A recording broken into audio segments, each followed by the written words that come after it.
Comienza La Mesa de las Fiestas con Miguel Ángel Bustos.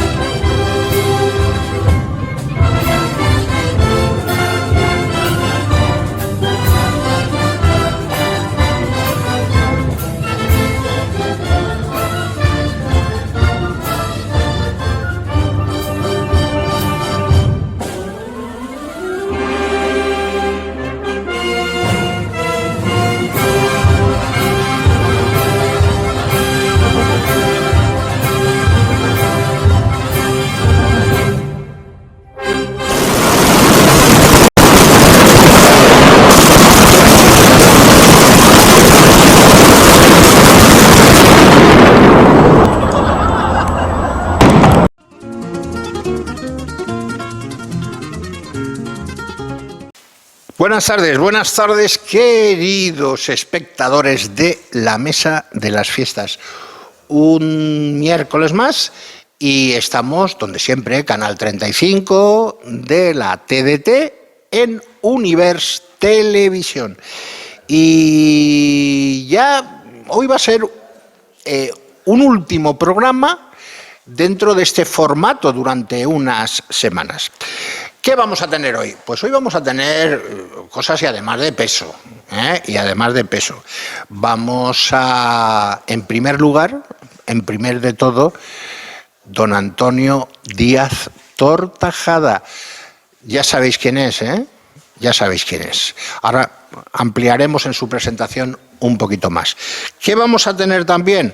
Pues ya sabéis, el viernes pasado se realizó el pregón de la Semana Santa Marinera, que lo leyó ni más ni menos que doña María José Catalá, alcaldesa de Valencia. También un amplio reportaje y más aún podremos añadir por otros cauces en redes sociales, de hecho ya lo tenéis ahí, el pregón entero. La Mesa de las Fiestas ha colgado el pregón entero con una sola imagen, la de la alcaldesa. Acabaremos también con el programa con una visita al CIRA. Este año ya os hicimos el reportaje sobre la exposición de la diocesana de Alcira y este sábado, día 5, pues fue la procesión. 35 localidades de toda Valencia, de toda la Comunidad Valenciana. Así que, sin más preámbulo, damos paso a la entrevista con don Antonio Díaz Tortajada. Don Antonio Díaz Tortajada, y voy a profundizar un poquito, en este momento es el delegado de religiosidad popular del Arzobispado de Valencia y a la vez es consiliario de la Junta de Hermandades y Cofradías, de la Junta Diocesana, de la Diócesis Diocesana. Entonces, ya lo veréis a lo largo de la entrevista, no tiene desperdicio y no os lo voy a hacer más largo. Vamos a empezar con la entrevista de don Antonio Díaz Tortajada, de fondo y a fondo.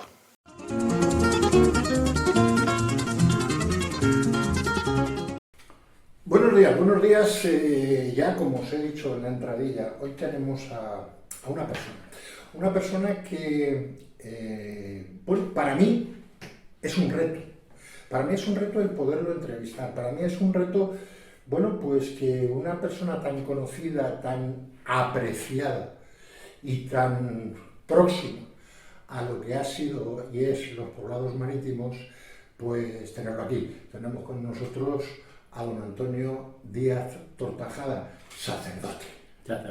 Fundamental sacerdote, ya 53 años. 53 años, desde el 73. 73, sí. Desde 1973. Don Antonio, a mí me gustaría, si a usted le parece bien, pues bueno, hacer un recorrido, porque usted no iba para cura. Usted desde allá, desde el Rincón de Ademuz, desde Los Pajares. En la aldea de los Pajares. La aldea de sí. los Pajares, ¿no? Es decir, el Rincón de Ademuz es una comarca que tiene 7 pueblos, cada pueblo tiene sus aldeas, y yo nací en una de las aldeas de Castielfabit, que se llama Los Pajares. Los Pajares. Y yo viví pues allí, dentro de aquel ambiente. Yo fui a la escuela de Torrebaja, pero vivíamos un grupo de personas, y todavía vive, en la parte alta del pueblo de Torrebaja, que son Los Pajares, junto a la ermita de San Roque. Y hemos jugado, de todo. Me considero hijo de Castielfabit, oficialmente, pero criado en Torrebaja, porque ha sido el mismo marco humano donde me he desarrollado yo toda mi vida. Y que en ningún momento ha perdido usted la vinculación con ese pueblo, esa aldea que le vio nacer, ¿verdad? Yo nací en una de las eras, donde se trillaba en las eras, en la aldea de las eras de Torrebaja, y después mis padres se trasladaron a Torrebaja, construyeron su casa gracias a la donación de mis abuelos de un corral, y allí construyeron ellos su casa, todavía vigente, pero que la tienen ya mis sobrinos. Y he estado pues todos los años yendo y viniendo, pasando vacaciones enteras en Torrebaja, vinculado con la parroquia de Santa Marina de Torrebaja, y yo, tanto es así que yo me construí mi casa en Torrebaja. Tengo allí mi casa, mi biblioteca, entre otras cosas, y paso pues temporadas muy largas, sobre todo al verano, el mes de agosto lo paso en Torrebaja. Ya no estoy para viajar como en otra época, que viajaba pues al extranjero, sí, sino más bien pues en plan de relax, en plan de estudio, en plan de lectura, en plan de escritura, en plan de contemplación, de salir el sol, ponerse, pasear por la huerta y escuchar a los pájaros. Don Antonio, evidentemente en aquella época estamos hablando años 50, mediados, finales, pues evidentemente, y sobre todo para ciertas familias, pues nos era muy complicado el poder estudiar. Entonces teníamos una de las fórmulas, a mí me ha ocurrido, a mí me han educado los dominicos desde los 12 hasta los 18 años, y evidentemente pues conozco muchos casos de estas características. El seminario era una salida formativa, ¿no? Pues allí en Torrebaja, en aquel tiempo, había muy poca gente que estudiaba. Primero, que no había posibilidades de estudiar. O te ibas a los padres paules de Teruel, o tenías que ser hijo de un terrateniente del pueblo para poder estudiar. Y yo me fui al seminario, aunque la vocación, dentro, como creo en la oración, la pongo en manos de mi abuela, Dolores. Ella rezaba mucho para tener un hijo sacerdote. No tuvo ningún hijo, tuvo un nieto, abuela Dolores. Sí. Y me fui al seminario. No era fácil ir al seminario. Primero por los recursos económicos de mi familia. Yo soy de una familia muy pobre y mis padres pues trabajaban. Incluso yo a los 12, 13 años yo iba a trabajar a la huerta con mi madre y ganaba un sueldo de 10 pesetas aproximadamente. Pero gracias al esfuerzo de mis padres pues pude ir yo al seminario de Valencia. Primero fue el seminario de Segorbe, pero era el año 60 cuando Juan XXIII, el 24 o 25 de julio, cuando hubo un cambio de diócesis y todos los seminaristas que estábamos en Segorbe en aquel momento tuvimos que pasar directamente a Valencia. Valencia pues era un poco más caro, volvemos a decir. Concretamente a Moncada. Moncada, concretamente, sí. Y allí empecé a estudiar con gran esfuerzo por parte de mis padres. Luego otros años ya tuve una beca del PIO, Patronato de Igualdad de Oportunidades, del Ministerio de Educación, y finalmente, y ya los últimos años, ya tuve beca a través de... Pero, don Antonio, en todo este proceso, en ningún momento, y volviendo un poco a la pregunta inicial, o sea, usted decía, no, es que voy a ir al seminario para hacerme cura. No, los primeros años que yo estaba en el seminario, mi idea no era ser cura. Eso lo tengo bien claro. Aunque estaba en el seminario, hasta los últimos 5 años, es cuando tomé la decisión de dar el paso. Pero claro, ese paso no lo podría haber dado si no hubiera estado en el seminario. Si las coordenadas y el ambiente que yo vivía hubiera sido otro, pues probablemente no hubiera dado el paso. Está claro. Pero yo di el paso ya estando estudiando filosofía en el seminario. Y desde entonces, pues bueno, no me arrepiento ni me molesta la decisión que tomé en aquel momento. Evidentemente. Usted ha empezado a comentarlo, que bueno, pues los recursos familiares eran los que eran, y bueno, y la primera vez, cuando usted va a Segorbe, está unos días nada más, porque se produce el cambio que usted dice, y que ocurrió a nivel de diócesis, y posteriormente, después de hacer, pues bueno, tocaba Moncada, porque tocaba Valencia, y bueno, pues se entraba pagando. Y entonces el primer año creo que su familia tuvo que aportar, y posteriormente pasó a lo del Pío, pero luego hubo una beca curiosísima, ¿no? Algo que tiene que ver con las alturas y no de Cristo. Totalmente. El primer año los pagaban mis padres, cobraban un poquito mis padres, a base de trabajo y de esfuerzo. Después fue el Pío un par de años, y a partir ya de cuarto de bachiller fue Líneas Aéreas de España quien me cubrió Iberia, Líneas Aéreas de España, quien me cubrió los estudios hasta el final. Llegando al final, pues quisieron hacerme un regalo, y yo digo, bueno, no quiero ningún regalo, y solamente me quiero un regalo, una teca es para llevar el Santísimo a los enfermos. Ajá. Y eso es el regalo y el recuerdo que yo tengo de esta beca, aparte de la base de estudio y de inteligencia que invirtieron conmigo.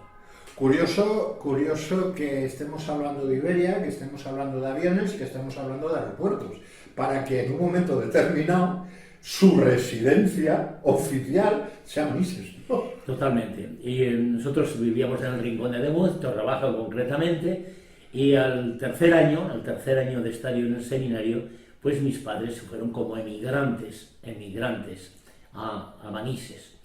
¿Y por qué van a Manises? Porque había una familia que tenía un seminarista, un compañero mío, y les ofrecieron trabajo en aquel tiempo. Pues el año 63 pues no había, digamos, paro en España, sino que mi padre nunca dejó de trabajar para asumir la enfermedad y después morir. Pero a mi padre le ofrecieron trabajo y le ofrecieron casa, y mis padres se trasladaron a Manises.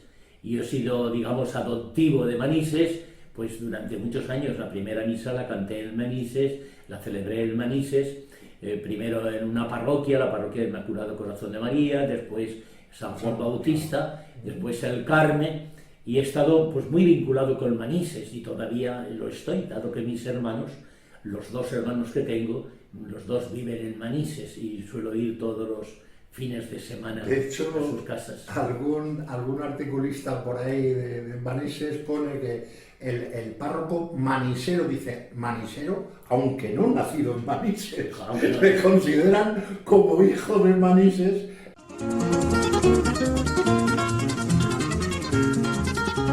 Y bueno, y ahí está Valencia. En 1973 usted, es sacerdote, y a partir de ese momento directamente a una parroquia del Pilar, ni más ni menos, ¿no? Yo he estado siempre en el asfalto. El otro día lo preguntaba, digo, pero ¿sabéis si don Antonio ha salido a algún lado? No he salido de Valencia capital. La primera parroquia fue el Pilar, en Guillén de Castro. Una parroquia que aún guardo muy gratos recuerdos. Sí. Porque allí he tenido mucha gente joven, gente de matrimonios, gente mayor, y cuando ahora paso por allí, hablo con los párrocos, pues también se lamentan de ese apagón, digamos, de la vida religiosa de la propia parroquia. Era una parroquia que decía el obispo en aquel entonces de Zamora, don Eduardo Bóveda, que era una parroquia piloto, y le decía, don Eduardo, los pilotos siempre van detrás Tenemos que ser una parroquia faro, que ilumine, que vaya adelante, que abra caminos, Y allí estuve pues 9 años y de allí ya me pasaron a Benimaclet. Hay que contar y hay que decir que don Antonio, uno cuando empieza a ver cosas, esto lo sabía hacía mucho tiempo, don Antonio es licenciado en periodismo por la Complutense de Madrid. Don Antonio es bachiller teológico y don Antonio es diplomado en psicología. Oiga, usted es de casi todo, aparte de ello, escritor, periodista, y creador de una emisora en la que la Mesa de las Fiestas estuvo. Y estuvo además durante 2 o 3 años, que es Radio Luz, la 99.9, nacida en Nuestra Señora de los Ángeles o en Santa María del Mar. No, Tengo mis dudas. Nuestra Señora de los Ángeles del Cabañal. Nuestra Señora de los Ángeles. La emisora empezó allí. Y allí estuvimos por mucho tiempo, hasta que nos trasladábamos a los estudios de Antena 3, en Barón de Cárcel. En Barón de Cárcel, efectivamente. Y allí también estuvimos una temporada. Después yo ya no podía asumir esa responsabilidad que nos desbordaba, primero por la cantidad de número de personas que trabajaban de forma voluntaria en esa emisora. Pero fue una experiencia bonita. Primero, porque claro, a mí esa experiencia me nace cuando yo, estando en el Pilar, año 1973, empiezo a estudiar periodismo. El periodismo aquí en Valencia. O sea, prácticamente en el momento que usted ejerció de sacerdote, empezó los estudios. Empecé mis estudios. Empecé mis estudios, que era un sistema tutorial, que en aquel tiempo estaba. Eduardo Sancho era el que dirigía los estudios. Y teníamos una serie de profesores y pagábamos cada mes pues una cuota para pagar a los profesores. Pero gracias a Dios y gracias a Eduardo Sancho, casi todos los que estábamos estudiando periodismo, casi todos nos dio trabajo. Yo empecé en Radio Peninsular. Sí, pero luego pasó por un montón de medios de comunicación. Empecé por Radio Peninsular, de Radio Nacional de España, haciendo un programa diario que se llamaba La Hermana Radio. Entonces, ni había teléfonos móviles, ni había ordenadores, y había que hacer el guión, que hacía yo, el guión diario, pues en la máquina de escribir, que lo tenía que pasar a los locutores para hacer el montaje del programa. Y esto a mí me ayudó muchísimo pues para poder pagar los estudios de periodismo, porque no eran económicos, sobre todo cuando un sacerdote cobraba 1.000 pesetas al mes y tenía que pagar 5.000 por los estudios. Está claro. Pero menos mal que Radio Nacional de España me pagaba por el programa en aquel tiempo 12.000. Que ya es importante. Ese desarrollo de función, me preguntaba cuando estaba preparando un poquito no los temas, porque yo realmente lo que hago es escuchar y preguntar, pero sí que en ese entorno, es decir, en aquella época, ¿cómo se conjugaba dos apostolados? Es decir, de alguna forma, usted como sacerdote y como periodista cumple una función. Ciertamente que alguien puede decir que son dos apostolados. Para mí era un apostolado único, con dos vertientes. Porque a fin de cuentas lo que yo hacía en Radio Nacional de España en aquel tiempo pues era también una evangelización. Total. Utilizando los medios de comunicación.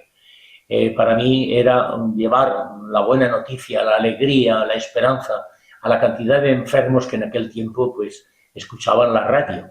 Y se escuchaba entonces la radio porque la televisión no estaba evolucionada como está ahora y los diversos canales.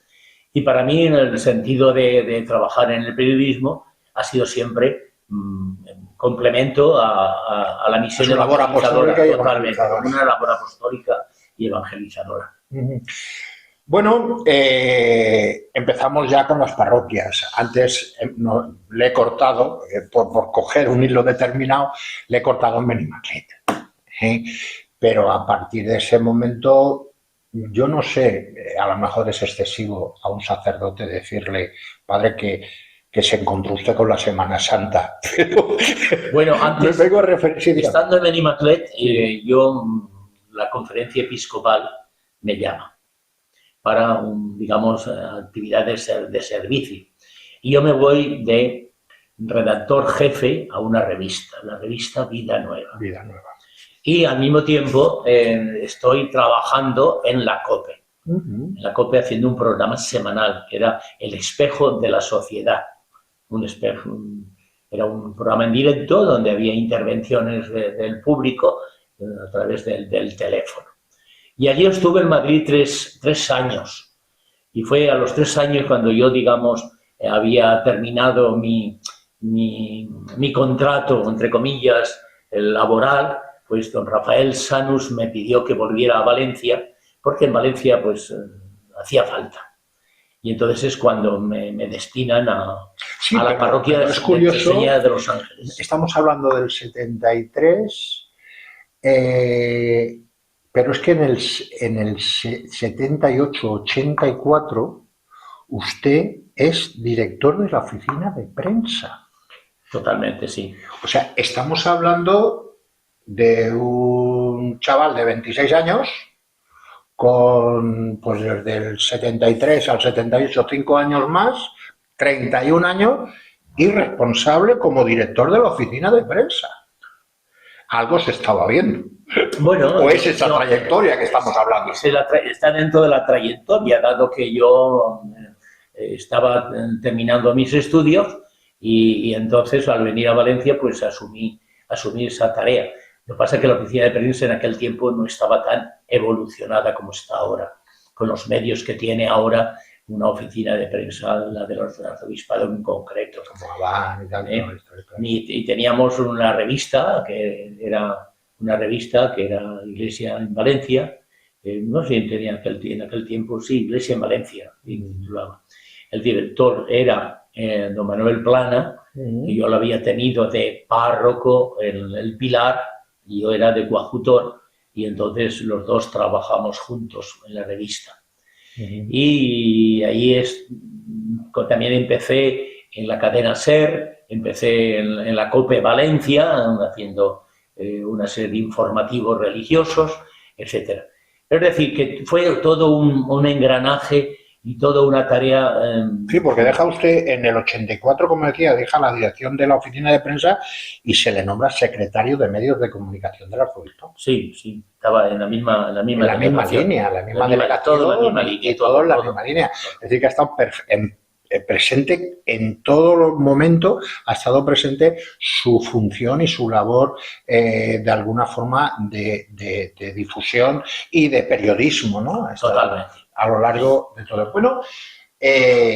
Bueno, y llega usted a Nuestra Señora de los Ángeles.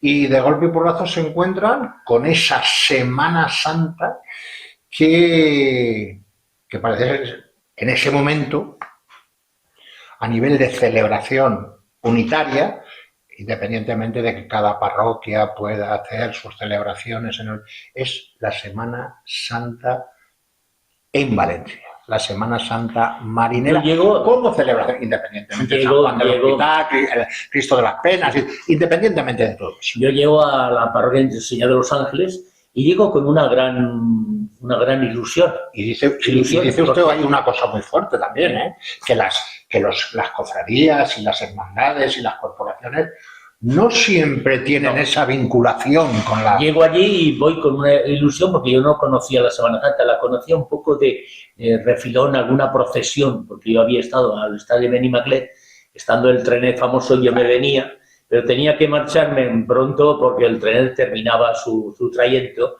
y tenía que marchar a Benimaclet de nuevo en el mismo vehículo. Y para mí fue una gran ilusión, pero cuando tropiezo con la Semana Santa, que la Iglesia no quieren saber nada, más o menos. Hay una cofradía concreta que hace el anda, más grande que la puerta de la Iglesia para no entrar en la Iglesia. Y entonces fue una labor constante. Y no es una labor de la noche a la mañana, sino una labor de estar con los cofrades. estar uno más en la cofradía. Ciertamente que durante la Semana Santa es más difícil porque había unos 9 o 10 cofradías que no podías estar al mismo tiempo en todas. Pero durante el año sí que yo iba a las reuniones, iba a sus asambleas, iba a sus cenas, iba a sus eventos que hacían periódicamente, y para mí fue una evolución muy positiva. Tanto es así que conseguimos que la Semana Santa, las procesiones concretamente, salieran del templo para salir a la calle. Y esta labor no solamente la hice yo en la Semana Santa marinera, sino había un sacerdote que en paz descansa, que era don Vicente Esteve, que ese falleció, y ese juntos pues trabajábamos pues en esta misma línea, para que la Semana Santa fuera lo que debe ser, una reflexión primero en las cofradías y en segundo lugar una vivencia de esta reflexión de fe en la calle, que esto es la religiosidad popular, no ni más ni menos que ahora hablaremos de la religiosidad popular, de la piedad popular, porque creo que, bueno, aparte que don Antonio es el delegado de religiosidad popular dentro del Arzobispado de Valencia y a la vez es prior de la Junta de Hermandades y Cofradías de la diocesana de la diócesis de Valencia, perdón. Aparte de hablaremos, pero evidentemente hay una interrelación, o sea, usted inicia. Yo el otro día, lo intentaba por todos los medios, el otro día tuve a los 4 presidentes de las juntas parroquiales a la vez en el programa, ¿no? Y yo intentaba preguntarles, digo, ¿cuándo nace la junta parroquial encarada fuera del ¿cómo es? La gestora pastoral o hay un consejo pastoral, perdón. ¿Cuándo nace teniendo la importancia que en este momento no supieron decirme? 88. Yo tampoco, la fecha concretamente que nace en las... Ya, pero ese proceso que está usted contando que es súper interesante. El proceso es muy sencillo. Es decir, las juntas, las cofradías son asociación pública de fieles. Es un grupo de fieles que intentan vivir su fe de una manera muy concreta. Entonces, para organizarse las diversas cofradías de una parroquia, pues se unen.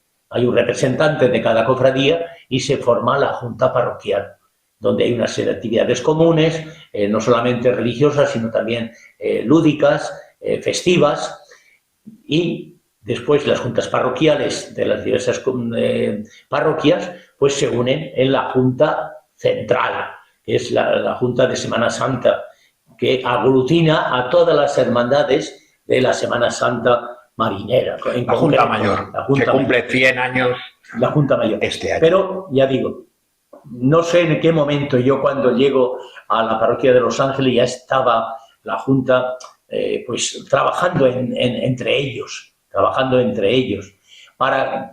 ¿Con qué finalidad? Pues para que las diversas hermandades no se chafen, para que las diversas hermandades vayan, digamos, en paralelo, que se complementen, para que nadie sea más que nadie, ni más ni menos, ni protagonismo más uno, sino que cada uno, pues tanto es así que llega un momento cuando hay demasiadas cofradías que hay procesiones que hay que juntarlas. Sí, el caso, por ejemplo, del pretorio, el martes santo, pretorio y Jesús en la columna. Eso es. Pero la razón es por eso, porque ya no hay, en la Semana Santa son 7 días, no hay más días. Entonces tienen que sumarse, tienen que unirse y tienen que buscar pues itinerarios que sean comunes a ambos y que puedan desarrollar su manifestación pública de fe.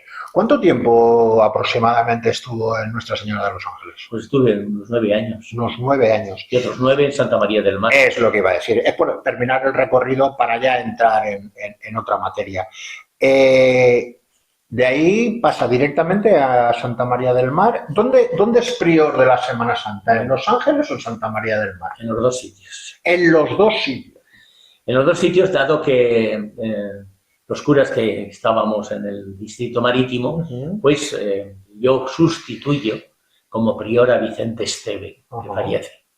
Y sustituyo y estoy pues 2 años o 3 sin llegar, vivíamos a los 4 años que se tipifica. Y después el arzobispo pues nombró a otro sacerdote, me volvió a nombrar a mí y continué siendo prior de la Semana Santa marinera. Y luego cuando terminé yo, pues fue nombrado otro sacerdote, el de Cristo Redentor, en ese plan, otro después el Rosario. Y luego cuando ya yo marché a Santa María del Mar, pues me tocó de nuevo la rueda de asumir este papel y esta misión. Con mucha alegría. Antes de empezar en nada de esto, le voy a hacer una pregunta que a lo mejor le parece incluso extraña, don Antonio, pero en los poblados marítimos existe una sola Semana Santa. Me refiero a nivel celebración. La Semana Santa ya sabemos, pasión, muerte, resurrección, en todos los sitios, y lo hablamos así. Pero ¿existen como celebración una Semana Santa o varias Semanas Santas? Pues yo creo que hay varias. Hay varias. Es decir, y si fuéramos por las diversas cofradías y hermandades, pues ellos también tendrían, parecen que sean su Semana Santa. Ciertamente y teológicamente es una Semana Santa, es la Semana Santa que celebra la Iglesia. Luego cada pueblo, cada lugar, cada parroquia, pues celebra su peculiar Semana Santa, de una forma o de otra. Yo ahora, cuando me ha tocado ir recorriendo un poco poblaciones de la diócesis, pues veo la diversidad existente que hay en cada pueblo. Y cuando uno analiza la forma de actuar de una parroquia, de una cofradía, piensa que a lo mejor está equivocado. Pero cuando ves la otra y la otra y la otra, sí, te das cuenta que cada uno vive la Semana Santa a su manera. Tampoco puedes darles normas para que vivan todos como si fuera un ejército siguiendo el mismo paso. Lo que importa es que cada uno a su manera exprese la vivencia de lo que celebran, porque podemos caer en el gran peligro, que sea un carnaval. Eso lo he dicho muchas veces. Sí, lo tengo aquí apuntado exactamente lo del carnaval de eso. Y carnaval de lo divino, dice usted exactamente. Alguna vez lo he dicho yo en algunas declaraciones. Carnaval de lo divino. Claro, lo que no podemos hacer es que saquemos las imágenes y las paseemos y no haya un pasar la Semana Santa por nuestra vida, porque hace falta que la Semana Santa pase por nuestra vida. No es que todo lo demás que celebramos sea negativo, no, pero hace falta que vayamos al meollo, que vayamos a lo nuclear, que vayamos a lo fundamental, que es vivir nuestra fe. Pues llegados a este punto, vamos a dar pie a otro bloque y inicialmente haré una reseña. Ese bloque es de religiosidad popular y ese bloque es evidentemente de piedad popular, y para ello hago una mínima reseña y volvemos enseguida a aquella carta pastoral de don Antonio Cañizares que tituló A las cofradías.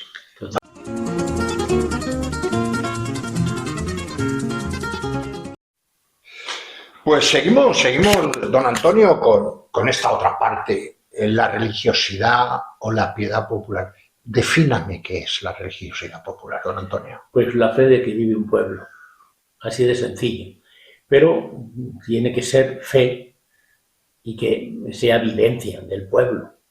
Es un lugar teológico, nos hablaba Benedicto XVI, como un lugar que podemos sacar a flote pues lo fundamental y la raíz de un pueblo concreto, porque no solamente la religiosidad popular es Semana Santa, hay otras dimensiones de la religiosidad popular que el pueblo de Dios vive. Porque el pueblo de Dios tiene un sensus fide, un sentido de la fe profundamente. Y esto es importante que lo tengamos presente. Porque claro, si la fe quitamos el cascarón y no vemos que hay dentro algo, pues nos habremos quedado solamente con las hojas y nos faltará el meollo y el fruto. La religiosidad popular es una forma de evangelización. Es decir, usted decía hace un momento, relacionado con las celebraciones de las distintas Semanas Santas en distintas localidades, en distintas poblaciones, incluso dentro de los distintos colectivos, hablaba de que tiene sus singularidades, ¿no? Pero evidentemente la esencia debe ser la misma. Sí. La fe y la devoción, o sea, porque la definición de estos colectivos es muy clara y muy concreta. Si no existe eso, no tiene sentido el colectivo. No, ciertamente. El colectivo tiene sentido en cuanto que como colectivo vive, celebra y expresa su propia fe en el templo y en la calle, cuando si se trata de procesiones de Semana Santa o procesiones de gloria, que hay otras celebraciones de gloria, o las fiestas de un pueblo. Sí, ¿qué sentido tiene celebrar una fiesta a la Virgen del Rosario si después no respondemos a la exigencia? Y esto es lo que tiene toda religiosidad popular, que viva la esencia de su propia fe. De acuerdo que habrá que evangelizar las cofradías, las hermandades, la religiosidad popular, aunque la religiosidad popular tenga vigencia y valor por sí misma, también tiene que ser evangelizada, porque de lo contrario podemos caer en algo superficial, en algo periférico, que cuando uno rasca no encuentra nada. Lo que hace falta es que haya una igualdad entre lo que yo vivo, celebro, y lo que expreso. Que la gente cuando me vea, que no vea pues alguien que va de peineta, sí, de vesta, sí. o de nazareno. Sí, sí, sí. Haciendo referencia a aquella carta pastoral de don Antonio Cañizares, hay que encorsetar estos colectivos, estas cofradías, estas hermandades, hay que encorsetarlas hasta el extremo que hablaba don Antonio. No hay que encorsetarlas, simplemente lo que hay que hacer es reavivarlas, darle sentido, empujar para que vivan y que vivan con hondura lo que celebran. Don Antonio en aquella carta pues escribía muy claramente lo que debe ser una cofradía. Efectivamente. No debe ser una cofradía... Lo que se le debe exigir. Claro, totalmente.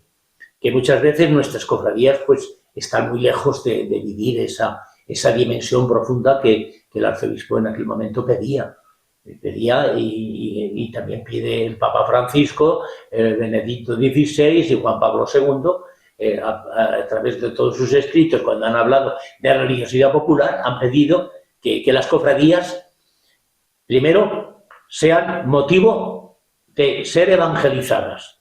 En segundo lugar, que ellas evangelicen a los demás. Y claro, ¿quién de las cofradías actuales asumen este compromiso?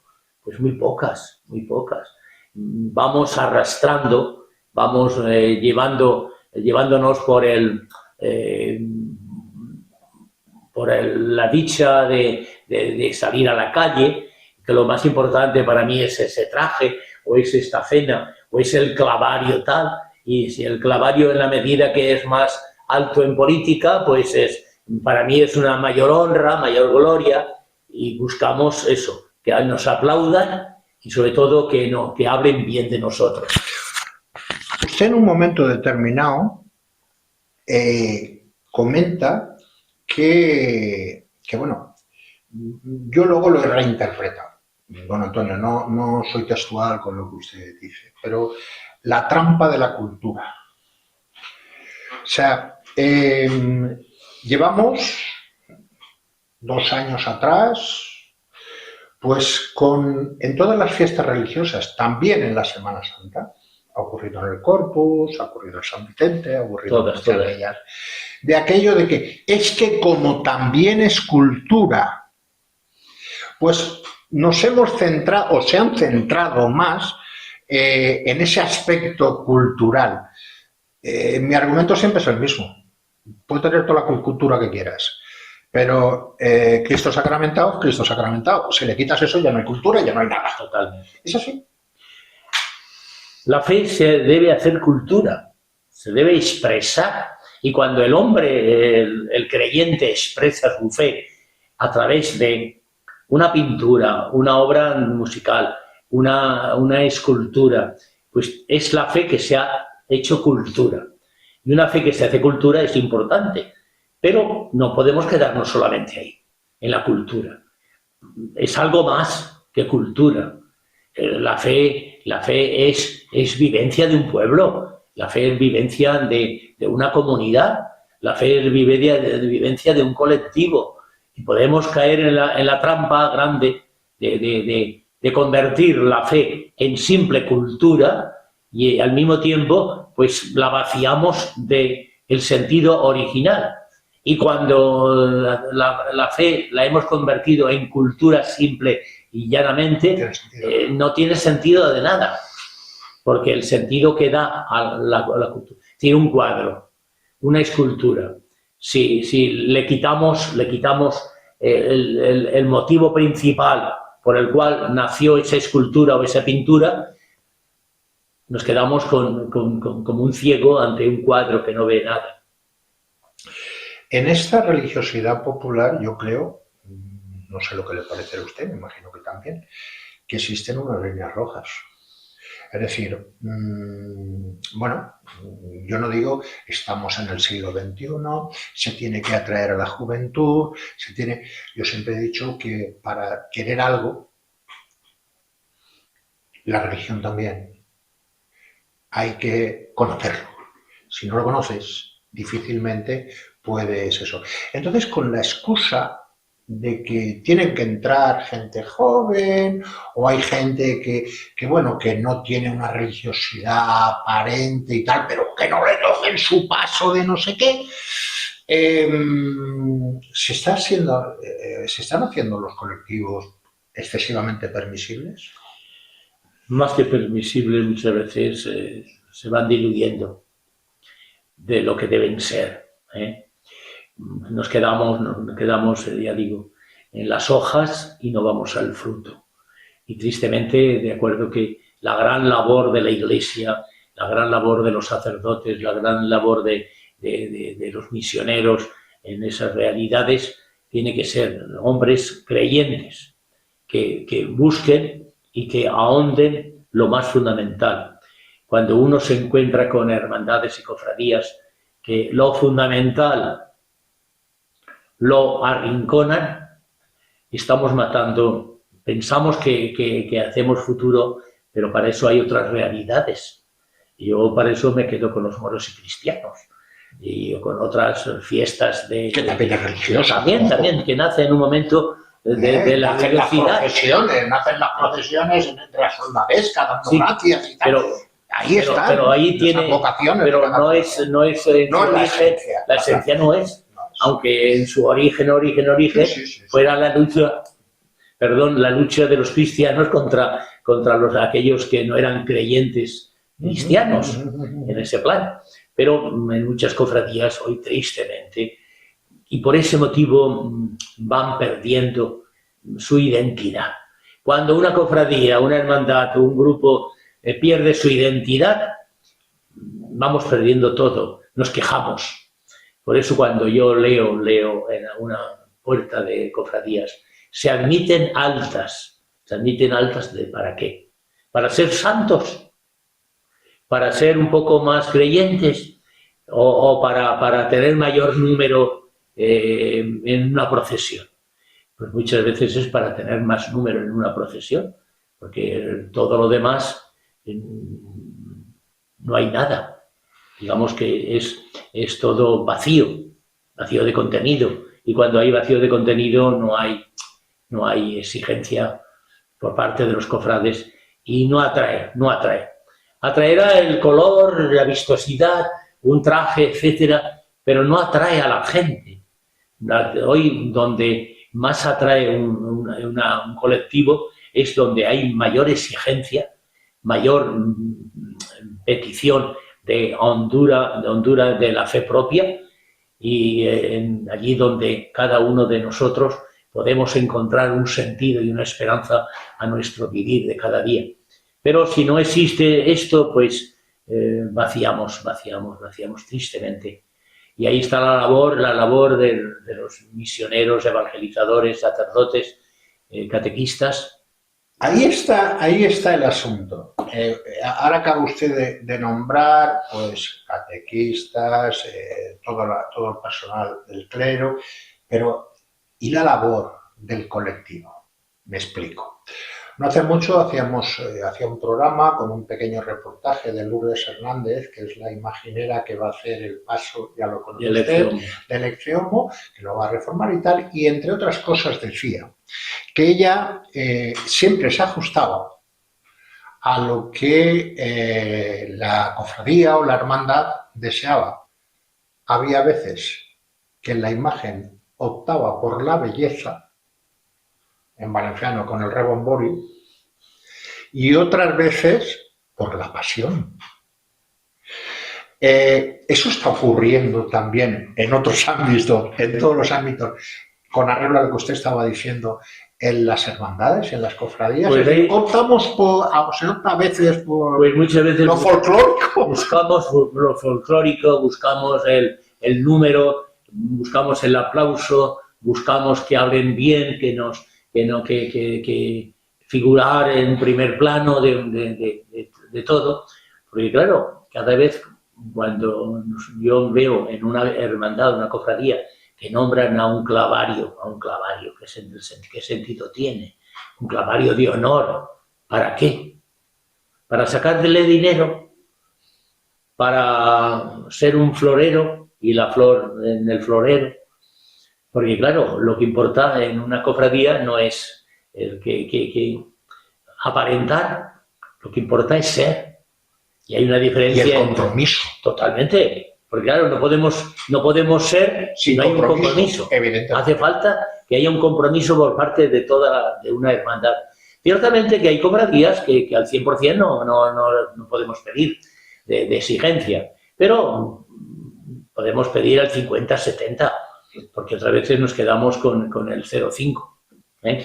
Efectivamente que eso es así. ¿Cómo podrían, desde su punto de vista, don Antonio, cómo podrían las cofradías participar de forma activa en esa evangelización de la cultura, de la religiosidad popular?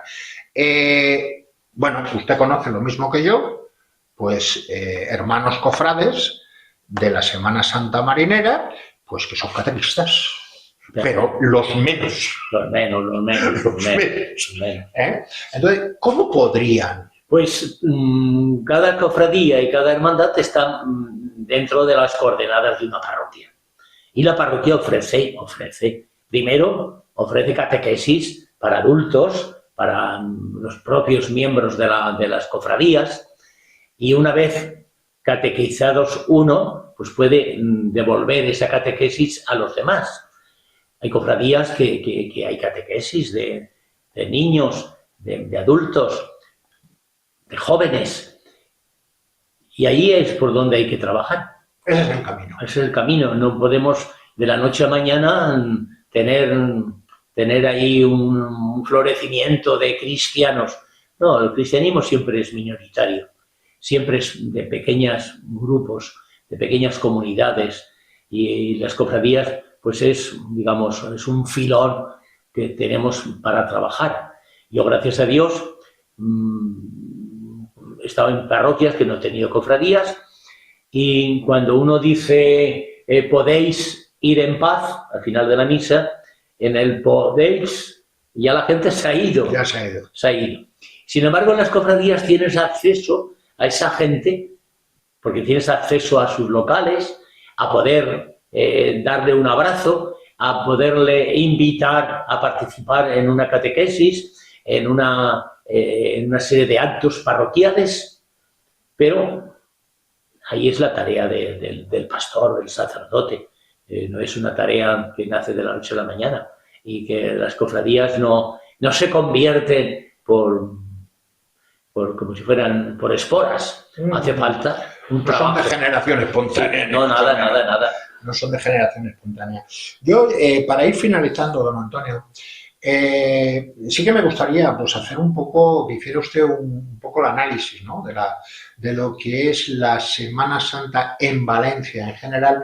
En esa misma carta pastoral, don Antonio Cañizares llamaba a los sacerdotes, llamaba a los párrocos para que en Valencia se volviera a emerger las procesiones, vuelvo a repetir, como el Cristo de las Penas de San Juan del Hospital, la más antigua de Valencia.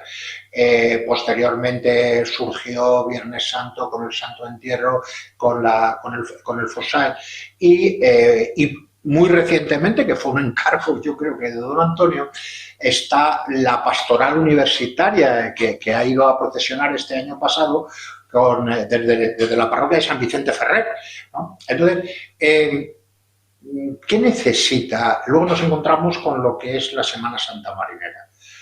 Con, evidentemente, la resurrección es la que nos lleva a todo esto, pero que la resurrección de la Semana Santa Marinera es muy, muy, muy especial.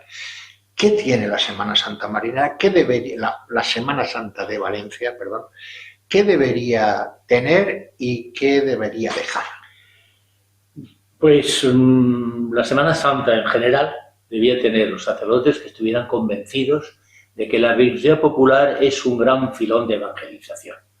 Muchas veces buscamos la gente fuera de los templos, queremos hacer llamadas, y sin embargo las tenemos en nuestros templos, en nuestras asociaciones.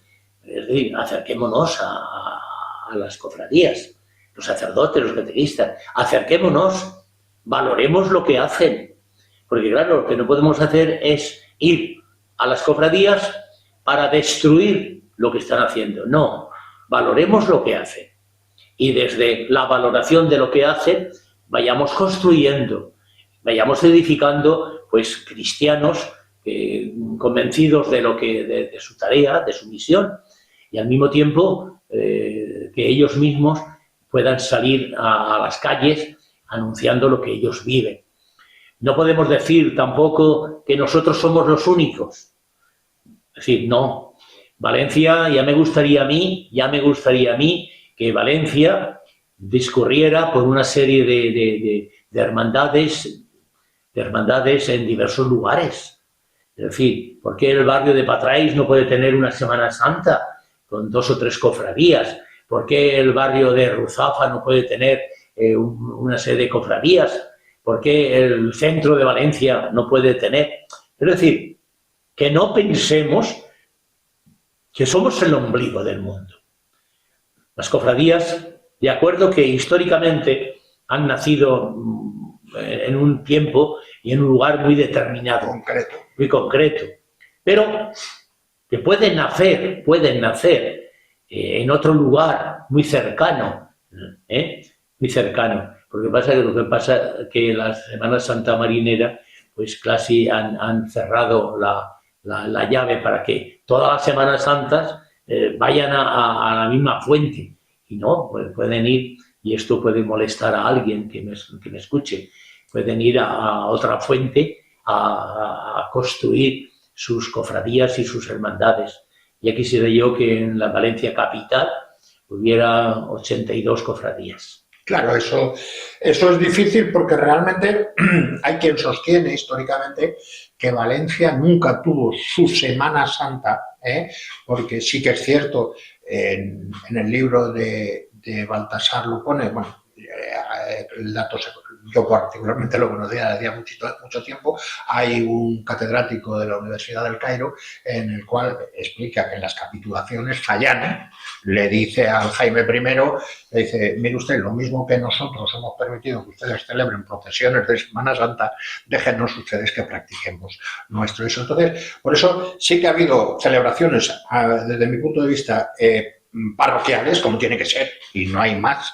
La celebración se hace en todos los pueblos, hasta en el pueblo pequeñito. Y en cada parroquia debe hacerlo. Sí. Allí en Torrebaja, yo me acuerdo que era niño y hacíamos la procesión del Santo Entierro. Teníamos un yacente, un crucificado y una Virgen Dolorosa. No teníamos más. Y 14 personas y otras tantas para llevar las andas. Y se celebraba. Y se celebraba después, la mañana de Pascua, el encuentro con las reverencias, etcétera, etcétera. Es decir, y no por eso dice que la Semana Santa del Rincón de Ademuz es más especial que la del Marítimo, no. Se vive de diferente forma. La muerte y resurrección son la teología. Nace desde el principio de la historia de la Iglesia, la cristiana etérea ya nos habla de todo, de la forma como vivían los cristianos su propia fe en aquel tiempo. Está claro.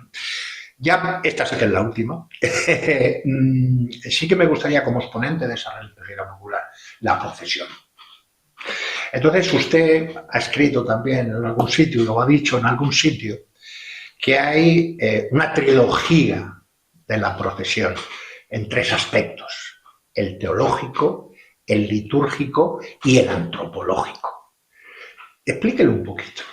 Bueno, toda procesión tiene esa dimensión, digamos, humana, que es el hombre que se relaciona, que se comunica con la divinidad, y eso es la relación, digamos, de fe, el teológico, pero al mismo tiempo que es de fe, también hay una vivencia que en el fondo está en el corazón del hombre, que es buscar la trascendencia, buscar la vinculación de lo totalmente otro, y después es la forma de vivir esa fe y esa vinculación personal con la divinidad, vivirla desde una liturgia casi, digamos, cuadriculada, normativa, como tiene que ser la liturgia, para que todo el mundo nos podamos sentir identificados, integrados. Porque yo me voy a Rumanía y voy a una iglesia católica y me siento integrado en aquella liturgia. Si me voy al Cairo y voy a una iglesia católica, pues también me siento identificado. Y pienso que las procesiones también tienen que tener pues una denominación bastante común para todas, y que el hombre pues pueda desarrollar no solamente su fe, sino también su vinculación antropológica, humana, con la divinidad. Porque hay muchas veces que no solamente tenemos la fe cristiana, hay gente que nace su fe desde la base más elemental, y todo eso hay que educarlo y hay que orientarlo y hay que, digamos, limarlo para que pueda dar fruto y fruto abundante. Pues padre, don Antonio, hasta aquí ha llegado. Aquí tiene usted las cámaras de la mesa de las fiestas, la imagen, por si algo le apetece decir, que evidentemente habrán 1.000.000 de cosas que yo no le he preguntado. Siempre se puede decir cosas, pero para mí... Finalice usted. Okay. Simplemente diría que vivamos la Semana Santa, y vivamos la Semana Santa como la debemos vivir, como una Semana Santa. Yo ya dije hace muchos años, que la Semana Santa son todas las semanas del año. Lo que hace falta es que de una manera particular la podamos vivir con hondura, con profundidad, y que no solamente hagamos un paréntesis en la Semana Santa, sino que después vivamos esta Semana Santa que ilumine todas las semanas del año, a lo largo de nuestra vida. Que podamos decir que cada año somos un poco mejores, como la medalla del amor. Y hoy te amo más. Hoy te amo más que ayer, pero menos que mañana. Pues en la Semana Santa tenía que ser algo parecido. Pues hasta aquí. Muchas gracias. A vosotros. Ha sido un verdadero placer escucharlo y tener esta conversación con usted. Y bueno, y espero que no sea la última. Bueno, cuando quieras, pues, sí, más concreto y tal. Vale.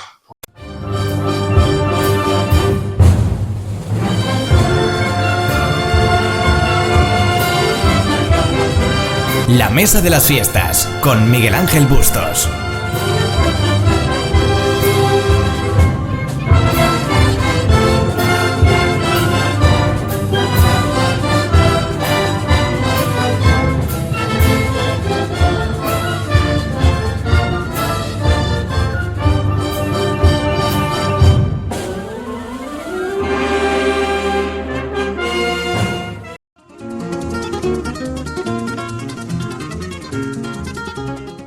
Un poco larga, 50 y tantos minutos.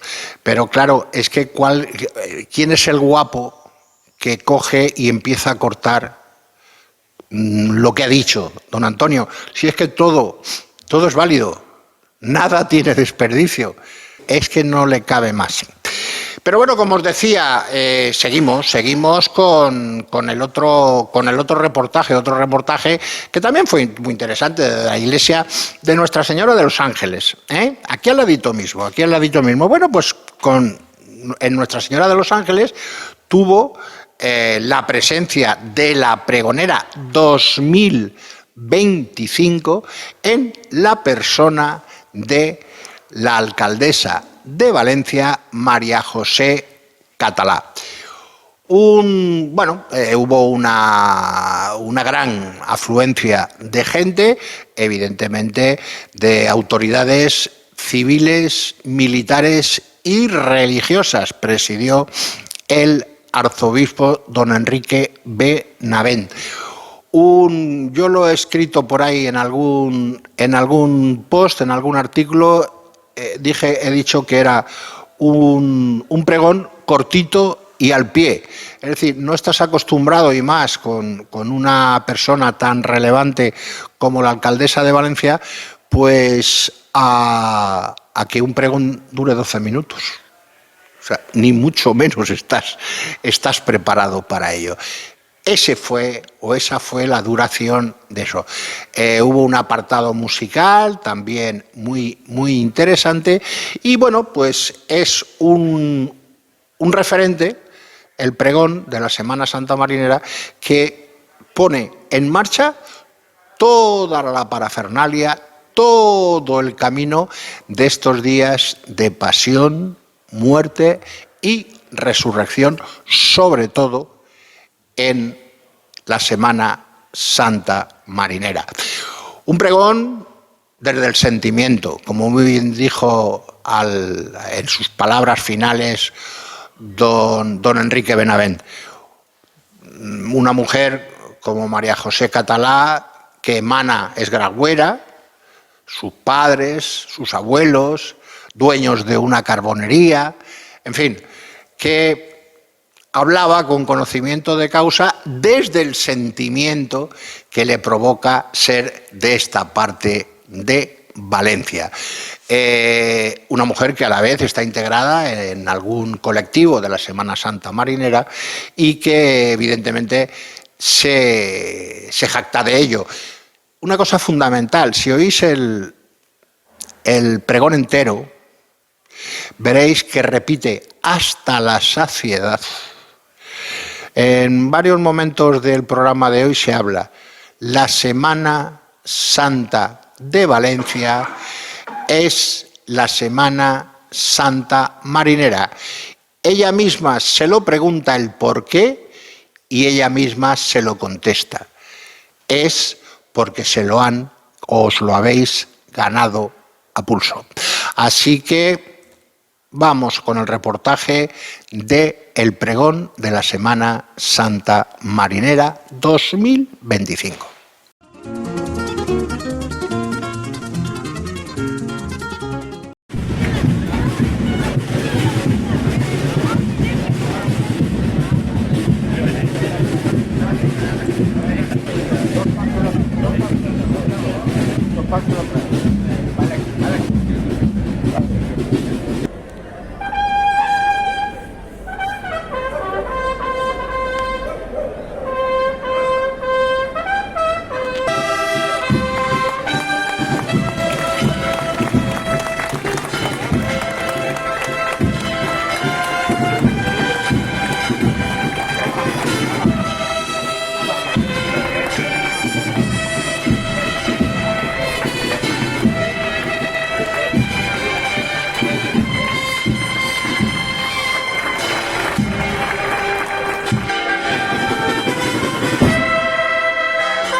La vida.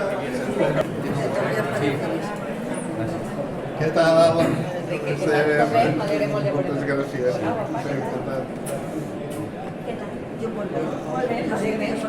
La pregonera de l'any passat. Encantada. Com estem? Jo, de l'Alba de Santa. Sí, s'hem vist, vàrem veure l'acte... Fernando.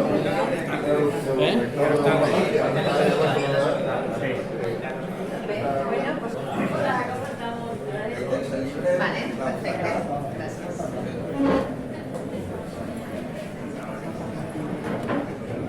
La Setmana Santa marinera.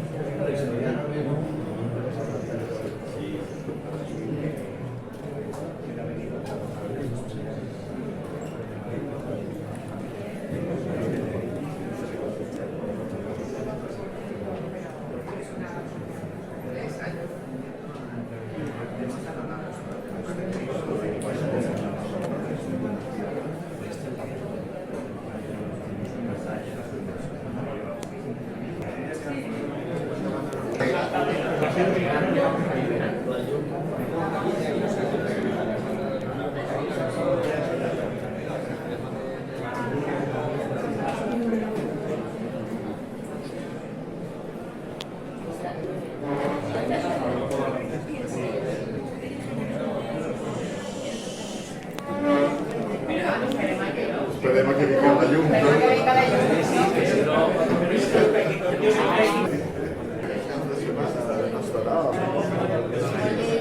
Motivo de mi visita a la parroquia de Nuestra Señora de los Ángeles del Cabañal para realizar el pregón de la Semana Santa Marinera de Valencia.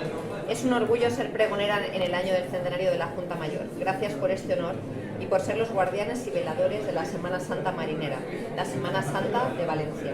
No solo tenéis mi compromiso institucional como alcaldesa de Valencia, tenéis mi compromiso personal. Siempre seré una leal defensora de esta Semana Santa, la marinera, la de Valencia. Excelentíssim y reverendo don Enrique Benavent, arquebisbe de Valencia. Excelentísima señora doña María José Català Verdet, alcaldessa de València. Un any més comencem la nostra festa amb este tradicional pregó, que any rere any celebrem a este temple de la Mare de Déu dels Àngels, al cor del Cabanyal. Com tots vostès saben, cada any la imatge d'un Crist presideix este pregó. Per a aquest exercici comptem a la venerada imatge del Santíssim Crist del Perdó, de la parròquia de Nostra Senyora dels Àngels. En la primera part tindrem l'oportunitat, el gust i l'orgull d'escoltar el pregó, pròpiament dit, per part de la nostra pregonera d'enguany, l'excel·lentíssima senyora doña María José Català Verdet, alcaldessa de València. En esta ocasió tindrem l'ocasió de deleitar-nos amb un concert composat per exquisites peces musicals. De reflexió, de fe i devoció unís els nostres barris mariners del Cabanyal, Canyamel i Libra. Un placer presentar a nuestra pregonera en este año 2025. La alcaldesa de Valencia, María José Català Verdet.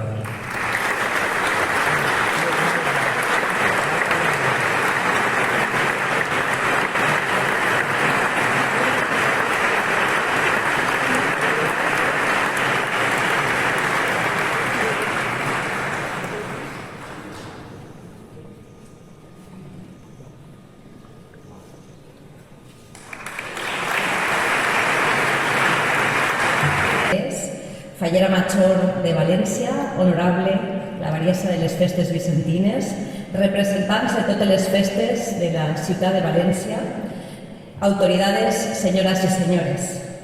Me gustaría en primer lugar dar mi agradecimiento más sincero a la Junta Mayor de la Semana Santa Marinera, abans i sempre. Arriben els dies previs a la celebració més important de la vida d'un cristià. El divendres de dolor, la mare de l'angoixa, del dolor i la soledat camina serena, amb pas ferm, per a ser far i guia que navega les aigües del Mediterrani. Els dies en els que la cultura, la tradició i la religió caminen agafades de la mà. Les flors comencen a envair els recintes sagrades i la vida quotidiana de les famílies conviuran estos dies. És la màgia i la idiosincràsia de la Setmana Santa marinera. Les balcons petgen ja adobs i cobertors.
Sé que en el teu pregó ens has mostrat com aquest sentiment que es viu així en els barris marítims estos dies de la Setmana Santa formen part de la teua vida. I també ens has mostrat com la Setmana Santa és la celebració on més s'harmonitzen el que és la fe, el que és la cultura d'un poble i el que són els sentiments de les persones. El ressuscitat ens ha obert les portes de la gran esperança i una celebració de la Pasqua plena de l'alegria del Senyor ressuscitat. Moltes gràcies.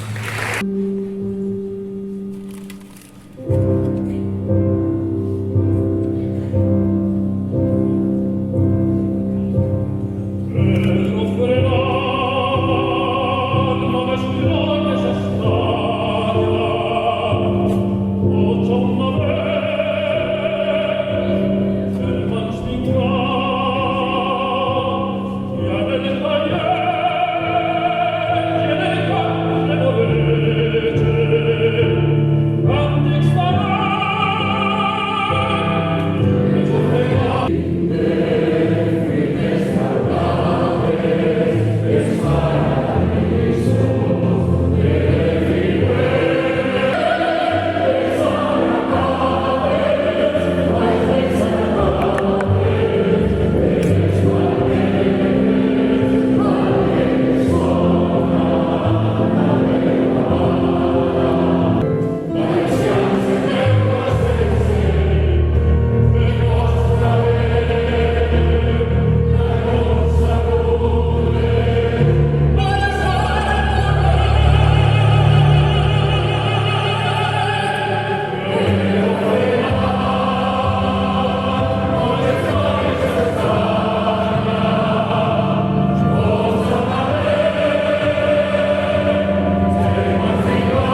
Y para cerrar el programa de hoy, pues tenemos que hablar de esa magna procesión. Esa magna procesión donde muchísimas localidades de la diócesis de Valencia, hasta 35, pues se visten fundamentalmente en donde es la sede, en este caso la capital de la Ribera, en Alcira, pues se visten sus mejores galas y todo aquello que puede resaltar esa gran Semana Santa alcireña, con sus doseles, con su lanit de las Miradetes, en fin, con todo lo que implica esa, como digo, Semana Santa alcireña. Que la presencia, aparte de las imágenes que evidentemente Alcira sacó en todas y cada una de sus cofradías y hermandades, también, como no, estuvieron presentes, no puede ser de otra forma, los tambores y los bombos. Fundamental era la música, el sonido de fondo de la procesión, porque la procesión empezó a las 4:30 de la tarde y terminaba rondando las 12:30 de la noche. O sea, os podéis imaginar todo lo que pasó por allí. La Mesa de las Fiestas, y yo personalmente, llevo siguiéndola muchos años. Porque creo que es importante, porque creo que te da una imagen de las singularidades de cada una de las Semanas Santas que existen en esta comunidad. Habían cofradías de Alicante, por supuesto de Valencia, en todas las comarcas, y bueno, pues para el año que viene ya está prevista cuál va a ser la sede de la Diocesana 2026, muy cerquita de allí, en Sueca, que también su Semana Santa es una verdadera maravilla. Así que vamos a oír música, vamos a oír tambores y vamos a oír bombos y vamos a ver ya veréis que hay unos porteadores que os tenéis que fijar cuando no hacen un giro, sencillamente enderezan el paso, todos tapados con sus capuchas, y en ese momento lo estamos cogiendo por detrás, se ve el movimiento de golpe hasta encarar el paso hacia donde corresponde. Así que disfrutad porque lo vais a pasar bien.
Bueno, pues ya lo habéis visto, ¿eh? Ya habéis visto esa procesión, la magna procesión diocesana desde Alcira 2025. Bueno, y ha llegado el final. Ha llegado el final del programa y el final temporalmente de este formato de programa. Formato me refiero en tanto en cuanto tenemos este estudio desde el Ecce-Homo y bueno, vamos desarrollando reportajes exteriores, externos. Pero claro, ya hemos entrado en Semana Santa. Pasado mañana, viernes de dolor. Sábado de pasión y domingo de Ramos. A partir de ahí ya toda la semana se va a realizar. ¿Qué ocurre? Pues que este espacio donde estamos, que nos cede de forma totalmente gratuita el Ecce-Homo, pues bueno, tiene otro cometido. De hecho, si somos capaces, uno de los cometidos se producirá aquí el lunes Santo. A lo mejor os enseñamos ese otro cometido. Cometido. No, es eso, ¿no? Cometido. Para hablar de la Semana Santa en su relación con Univers Televisión y con la Mesa de las Fiestas, también he querido que estuviera Sergio aquí. Y lo primero, ya que lo tengo, pues voy a aprovechar. Qué miedo. ¿Tú qué sabes de esto de la Semana Santa? Yo mira, lo único porque que sabía... aquí, el que sabía aquí mucho de esto sí, era Artur, ¿no? Sí, que le pretendieron hacer un homenaje el otro día y le salió rana. O sea, ¿sabes? O sea, que yo de la Semana Santa... Pero él sí que estaba ahí a pie de cañón y yo siempre... No, a ver, yo estaba... Bueno, él era del Granaderos del Grao, o sea, de la Dolorosa del Grao, ¿no? De la Dolorosa Coronada. Pero bueno, yo hay que decir que de Semana Santa sabía lo que Artur me contaba. Artur me hacía las procesiones, Artur me hacía prácticamente todo lo que viene siendo Semana Santa. O sea, que yo de Semana Santa sé cero. Yo te soy sincero, o sea, yo creo... Bueno, pero tú sabes lo de aquello de la pasión, muerte y resurrección. Eso te lo enseñaron en el cole. Te voy a contar una cosa. Te voy a contar una cosa porque supongo que tú, Moncada, conocerás mi pueblo, sí, ¿no? claro que conozco. ¿El misterio de la pasión lo conoces? Magnífico. Vale, pues yo he salido 3 años magnífico. en ese misterio. La pasión de Moncada es una pasión, además, desde hace muchísimos años, conocida, súper conocida. Pero vamos a hablar de la Semana Santa Marinera. La Semana Santa Marinera vamos a seguir estando aquí como por siempre, medio de la Mesa de las Fiestas, pero evidentemente no de la forma que teníamos previsto. No, porque teníamos previsto una cosa. Yo aún sigo esperando respuesta de la Semana Santa, de la, ¿cómo se llama? La Junta Mayor de la Semana Santa Marinera. Y como no he tenido respuesta, pues evidentemente he tomado la decisión de haré la Semana Santa como tenía previsto, pero lo voy a hacer con la señal institucional que ellos mismos tienen. Yo lo siento mucho, yo no me voy a mover con todo el equipo, que cuesta un dineral el mover las cosas, para que evidentemente pues... aunque no me cubran ni los gastos. No, vamos a ver, yo quiero que quede clara una cosa. Vosotros sabéis que, independientemente de que Univers Televisión... Lo llevo haciendo muchos años, es una empresa.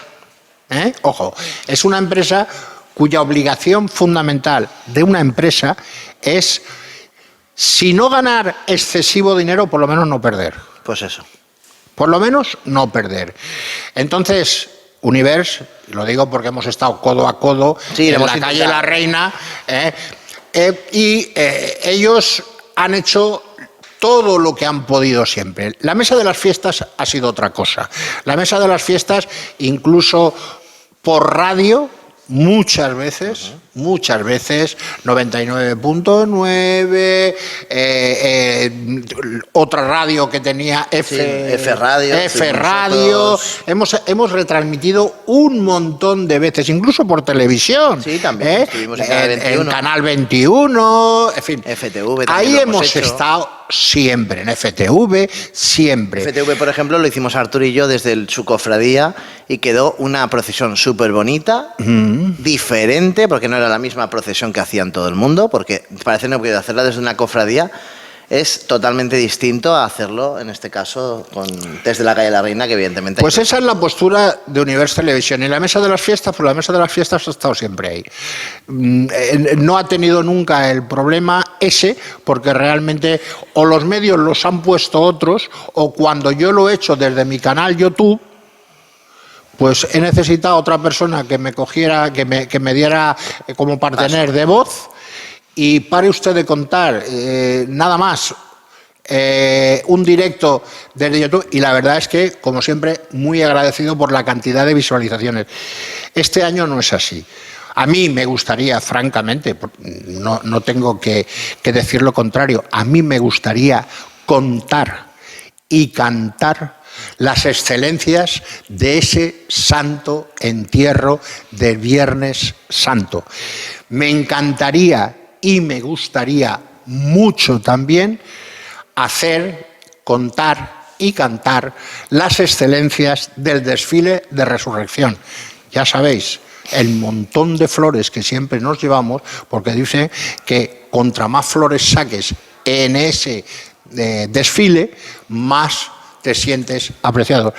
Pero esa señal que dice Sergio que va a dar, va a ser en silencio. Sí, porque yo no voy a... Va a ser en silencio y evidentemente yo, si la situación se mantiene tal cual está en este momento, yo no voy a hacer comentarios. Otra cosa es que cubramos la Semana Santa, que la vamos a cubrir. De otra manera. Personalmente voy a cubrir actos y que iremos semana a semana en el programa La Mesa de las Fiestas desde Universo Televisión en el 35, por eso decía de otro formato. Sí. Vamos a dar esas imágenes, vamos a dar esas entrevistas y vamos a hacer que la Semana Santa, por medio de Universo Televisión, siga viva, esté viva. Y la gente, eso no significa nada más que solo en el 35 de la TDT, pero en redes, en todas las del mundo y unas poquitas más. Sí, unas cuantas, ¿no? Hay unas cuantas.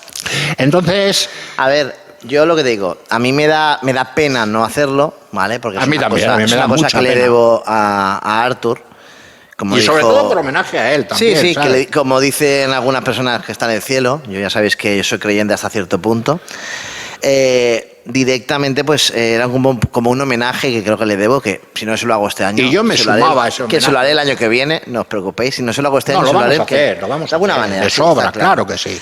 Pero yo me lo tomaba como un poco de, mira, Artur no está, voy a intentar hacerlo lo mejor posible, ya que yo de Semana Santa sé 4 cositas. Lo que te he dicho, gracias al Misterio de la Pasión que hice cuando era más jovencillo y esas cosas, y luego lo que he ido aprendiendo de Artur, que además Artur este libro lo machacaba, fíjate, esto aquí iba contando un poquito, también iba viendo los trajes. Sí, este es el orden, esta es la orden procesional, el orden de pasión. Parece que no, pero lo iba... Luego hay unas variaciones del viernes al domingo, perdón. Sí, pero bueno, que me refiero que aquí lo iba más o menos enmatizando y le venía muy bien. Pero me refiero que me da pena no poder estar... Voy a aprovechar, fíjate, para lanzar la señal, me voy a ir de vacaciones, o sea, porque como no tengo que hacer nada, porque en un principio tú sabes, Miguel Ángel, que ya tenía previsto el equipo, tenía previsto la gente. Estaba todo, si ya teníamos punto de luz, punto de internet, pero o sea, estaba todo previsto. Todo previsto, pero claro, nosotros hemos hecho parte de nuestro compromiso, es decir, uno de los programas... era parte del compromiso. Sí, que se hizo además. Que así lo hicimos. Que sabes que lo grabamos en fallas, que a mí no me venía bien. Y entonces lo que pasa es lo que pasa. Es decir, ya llega un momento en que, bueno, no te puedes sentir porque seamos un medio humilde, porque pero lo hacemos con la mayor profesionalidad que podemos, con la mayor calidad y sobre todo con un gran contenido y conocimiento, le pese a quien le pese. Y es así de sencillo. O sea, aquí no hace falta que nos venga nadie de fuera y bailarles No, en absoluto.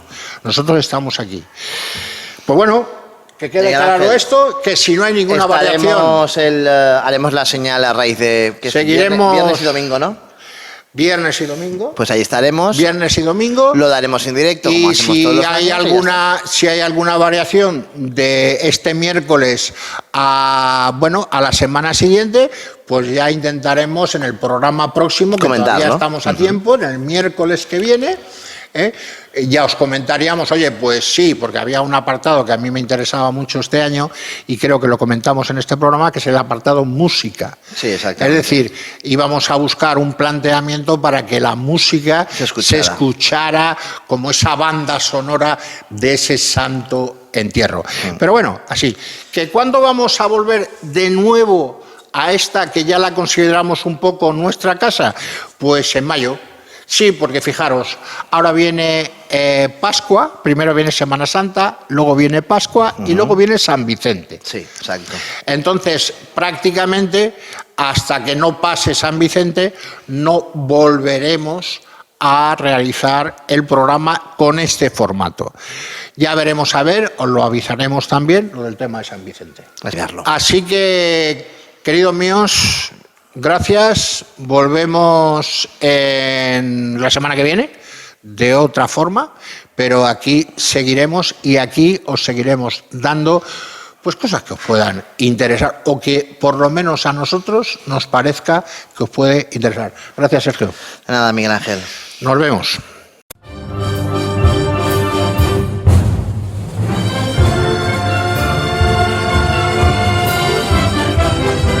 La Mesa de las Fiestas, con Miguel Ángel Bustos.